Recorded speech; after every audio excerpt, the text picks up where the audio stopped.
Hello YouTube, this is Jaybert1992 with another LG Esteem by Metro PCS 4G phone review.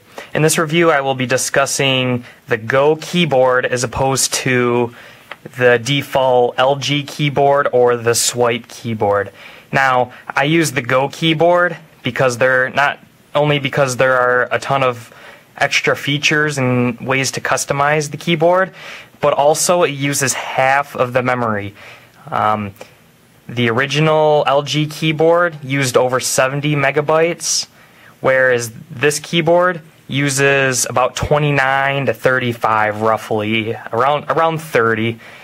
So it's significantly less, where other processes might use up to 10, but the keyboard uses a little bit more just because of the extra things it does. Now, this keyboard, first off, it appears to use the space better. So I will show you the LG keyboard, and notice it just seems things are more spaced out.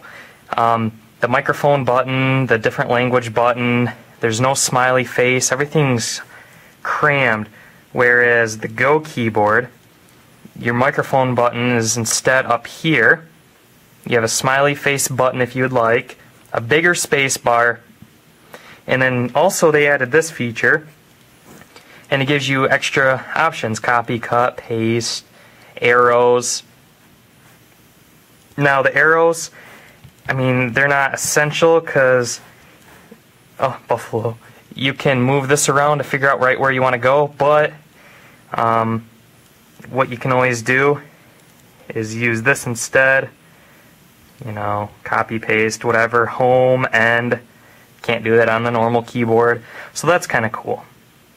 So now for some of the settings. Okay, display settings. You can download different themes. I like the midnight theme just because it's neater. So this is obviously the one that I have, and there's a ton of other themes. Actually, I think this one, yeah, the iPhone theme, if you like that keyboard coming from an iPhone. You know, just a ton of themes, a girly theme. Ton of different themes, okay?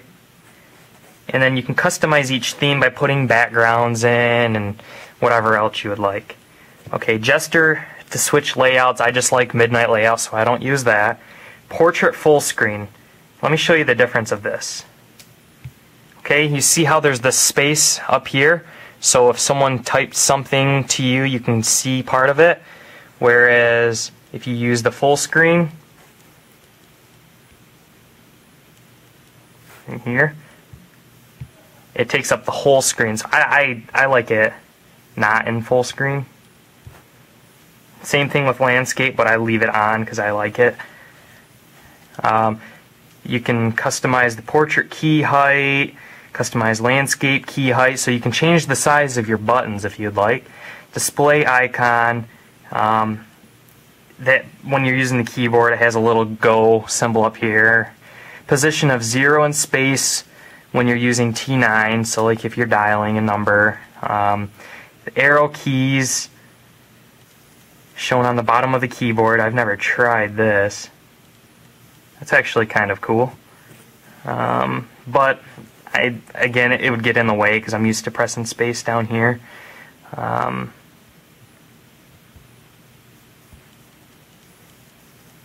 we're going to take that back off. Circle mode, character position for Chinese, arc menu settings, style of suggestion area, so it has the dictionary and all that, just like the normal keyboard does. Smiley key setting. Now this is really cool. You can choose whether you want the smiley key to be on or off, and then the style. So if you like no dash in the smiley, just the colon, and then the parenthesis, you can have that, or you can select whatever style smiley face in every other one. So like this bottom one, it'll have the colon and then the 0 or the letter O every time, and then the parenthesis will change depending on if it's happy or sad. Show pop-up. when you're typing. You can choose how high they pop up. You can change the font size. Now input settings, this is where your dictionary is and all of that. And it does learn new words for you. Okay, just more settings. Auto space, autocomplete when you hit spacebar and punctuation. Learn new words, like I said. Whole bunch of different things. Pad mode setting, I don't mess with that. Advanced setting. Sliding mode, so you can have sliding keyboard and this all in the same one, but I don't like the slide keyboard, it's annoying to me. Dictionary management, and then obviously Go Rate. I did rate them, I gave them 5 stars. So that's the Go keyboard. Now I just want to show you 2 more things. I want to show you the landscape mode. Okay, here's the landscape mode of the keyboard. It's the same thing, except obviously it's sideways, and there's more room for you to hit buttons. And then I also want to point out something that I have found out. Now I went to a corporate Metro PCS dealer as well as a retailer, and neither of them had any knowledge of this happening. Even some of the workers there had this phone and they never noticed. If you take your phone and you flip it to the left so that the buttons are on the right side, the bottom row of buttons, you have to be towards the top of them for it to work. So you can see the spacebar isn't working until I'm on the top. Now I'll show you right here. I'll slowly move my finger up, and then now it's working. Now I'm back down. None of these buttons are working. Okay? Now the letters and stuff, it doesn't really matter, but just the bottom row. Now if we flip it to the opposite side, they'll work at the very, very bottom. It does not matter.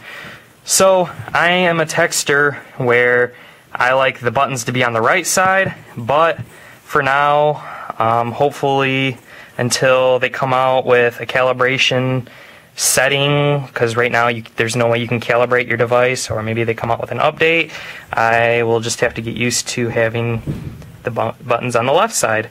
But anyways, that concludes my review of the Go keyboard as opposed to the LG Swipe and default keyboard. If you guys have any questions or concerns, please send me a message or comment.